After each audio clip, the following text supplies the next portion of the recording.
Muito além do dia D. Quando os aliados chegaram, Hitler já amargava suas piores derrotas. A narrativa tradicional ignora batalhas decisivas antes e depois da Normandia. Conheça os dias A, B, C e E que sepultaram o Terceiro Reich. A história tradicional, aquela que aprendemos na escola e está nos filmes de Hollywood, ensina que a Segunda Guerra teve um grande divisor de águas. 6 de junho de 1944. No dia D, os americanos desembarcaram no litoral da França, ocupados para enfrentar os nazistas cara a cara pela primeira vez e inauguraram a derrocada alemã. Pontos cruciais dessa visão sobre o maior conflito do século XX têm sido questionados por um número cada vez maior de historiadores. Para estudiosos como Norman Davies, autor de Europa na Guerra, a virada não aconteceu na França, mas a milhares de quilômetros dali na chamada Frente Oriental. Foi lá nas gélidas fronteiras entre a Europa e a Ásia que a Alemanha de Hitler se entrechocou com a União das Repúblicas Socialistas Soviéticas, de Joseph Stalin, em um duelo colossal. Seus números fazem empalidecer os principais embates na Europa Ocidental. Para todos os efeitos, no momento da ofensiva na Normandia, o Terceiro Reich já havia perdido a guerra.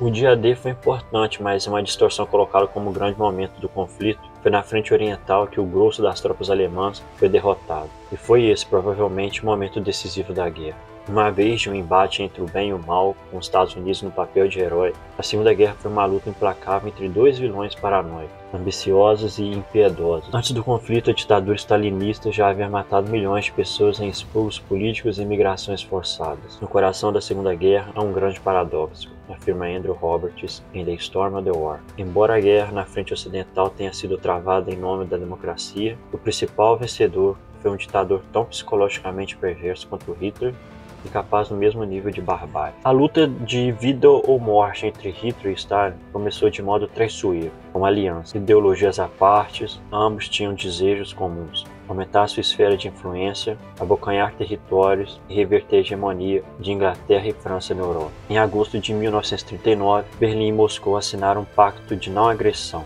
Uma semana depois, os alemães invadiram a Polônia. Foi uma manobra para ganhar tempo. Hitler esperava que a guerra com a Grã-Bretanha fosse curta, queria se entender com os ingleses e logo voltar-se contra Stalin. Desde o início, seu plano era eliminar a União Soviética, que ele via como o pior inimigo. Já em seu livro Mein Kampf, em 1925, afirmava que um dia a Alemanha teria de se expandir para o leste. Hitler não planejava exterminar só os judeus. Entre as raças marcadas para morrer estavam os eslavos, dominantes na União Soviética e no leste europeu.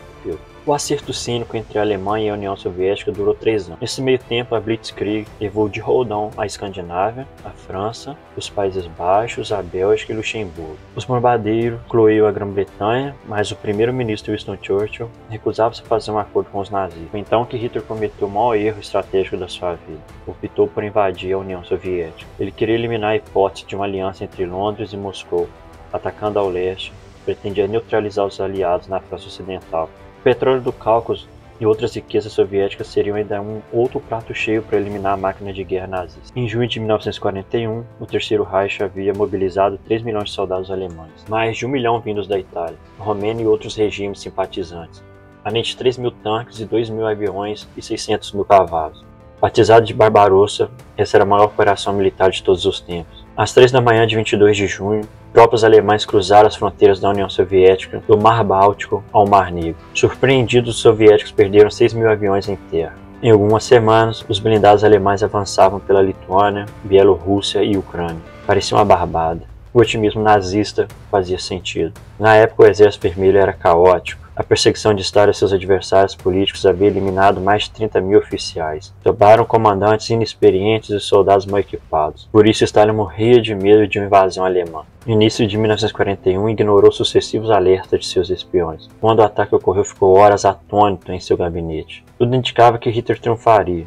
Já preparava a parada da vitória na Praça Vermelha para agosto. O mundo, com efeito, prendeu o fôlego. E foi então que o exército alemão chegou a Stalingrado. Dia A, Stalingrado, a batalha mais sangrenta da história, 2 milhões de vítimas. O último dia da Batalha de Stalingrado, em 2 de fevereiro de 1943, selou a primeira derrota dos alemães na Segunda Guerra, mais de 1 ano e 4 meses antes do dia D. Quando o confronto começou, nas portas da cidade, no sudoeste da Rússia, em agosto de 1942, os nazistas estavam prestes a dominar o maior país do mundo. Mas a maré virou. A cidade fica às margens do rio Volga, a antiga Taratsin. Foi rebatizada em 1925 em homenagem ao ditador soviético. Stalingrado tinha um evidente valor simbólico, além de ser um importante centro industrial controlar o fluxo de mercadorias que vinham da Ucrânia e do Cáucaso para o resto da Rússia. Hitler lançou contra a cidade de Stalin uma das suas divisões mais poderosas, o 6º Exército de Infantaria da Wehrmacht, 280 mil homens sob o comando do experiente general Friedrich Paulus.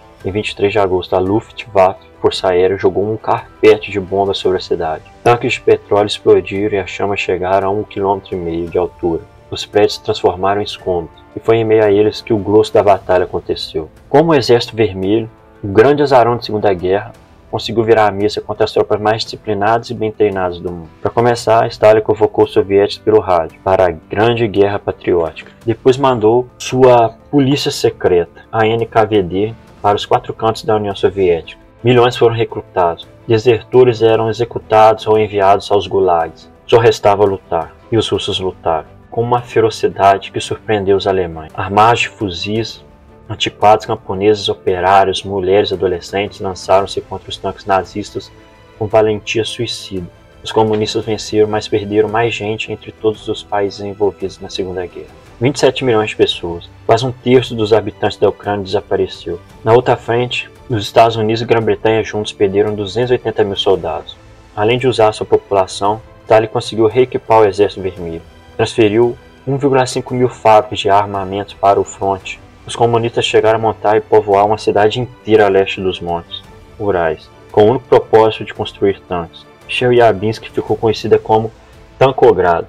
O ditador recebeu a preciosa ajuda de um aliado insólito, os Estados Unidos. Desde 1941, o governo americano abasteceu a União Soviética. Os navios de suprimento desembarcaram nos portos soviéticos no Ártico ou entravam pela fronteira com a Pérsia, regiões afastadas dos tentáculos do eixo. Foram cerca de 5 mil aviões, 7 mil tanques e toneladas de armas e comida equivalentes a 10 bilhões de dólares. Tudo isso serviu para transformar Stalingrado numa cilada perfeita para os alemães. Acostumados a combates em campo aberto, eles tiveram de se embrenhar numa luta de rua entre ruínas de casas, esgoto e fábricas. Franco-atiradores russos se escondiam atrás de janelas e paredes semi-destruídas. Sorrateiros comandos soviéticos armados de baionetas, facas e até pás encurralavam e degolavam os invasores, enquanto centenas de milhares de soldados afundavam nesse inferno de destroço e sangue. Hitler e Stalin emitiam ordens idênticas: vencer ou morrer. A ideia de não recuar em Stalingrado foi um dos erros de Hitler, avalia Andrew Roberts. Soldados alemães eram ótimos em contra-ataques. Poderiam ter recuado por um tempo para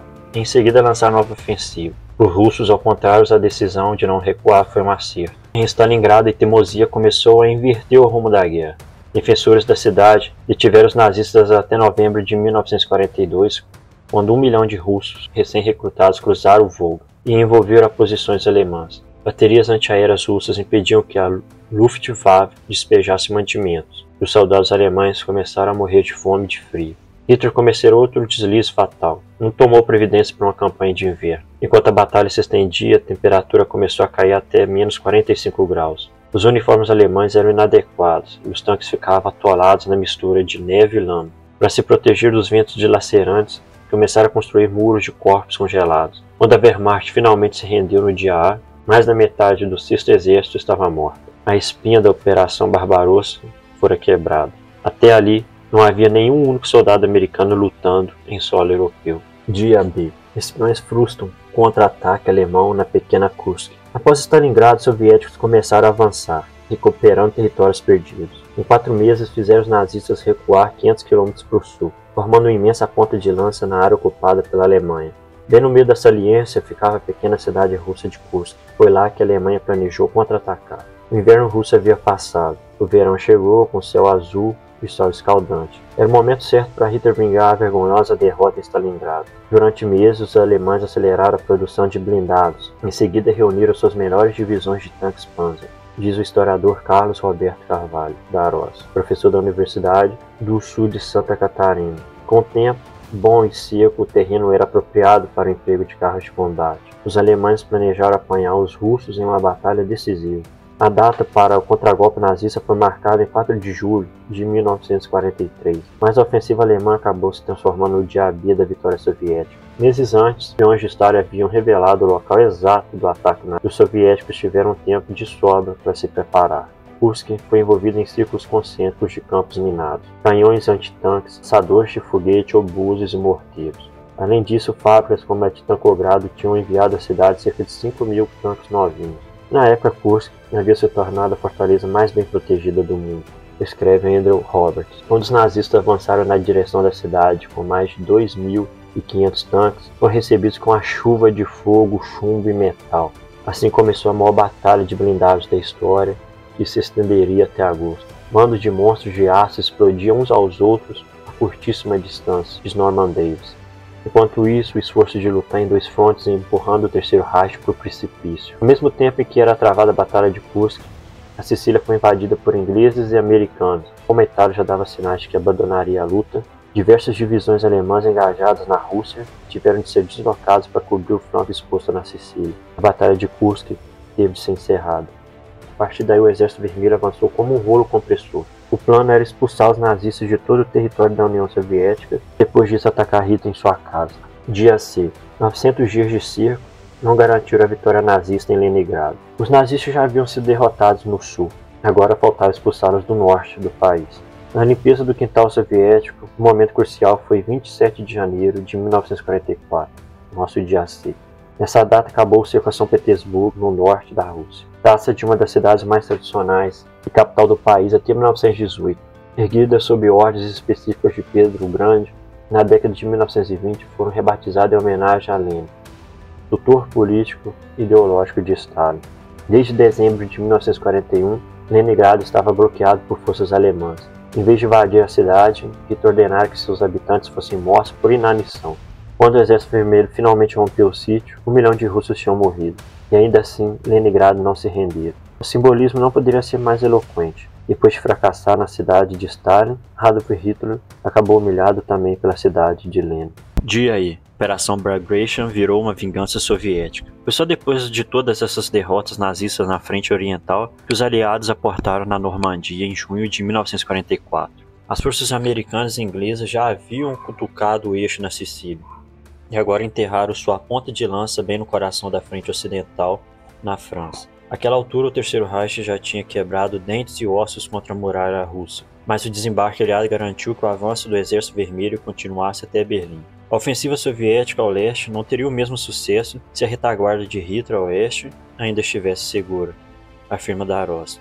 O último prego no caixão do Terceiro Reich foi a Operação Bagration, lançada em 22 de junho de 1944, 3 anos após a invasão alemã à União Soviética. No dia E da derrocada nazista, mais de 2 milhões de soldados soviéticos iniciaram seu avanço rumo a Berlim, passando antes pela Bielorrússia e pela Polônia e fazendo um desvio para dominar os países bálticos. Outro flanco da máquina de guerra soviética se desviou para os Balcãs, estabelecendo lá uma de suas futuras áreas de influência. Nos últimos meses da guerra, a União Soviética havia abocanhado países como Letônia, Estônia, Lituânia, Polônia, Hungria e Romênia, além da metade oriental da Alemanha.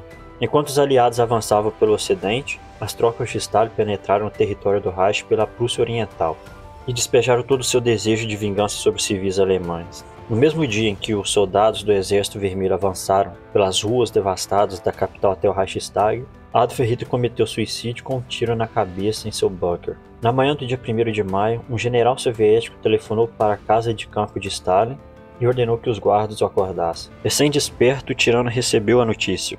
O homem que fora seu falso aliado e verdadeiramente seu pior inimigo estava morto. O único comentário de Stalin foi: "Então, isso é o fim daquele filho da mãe."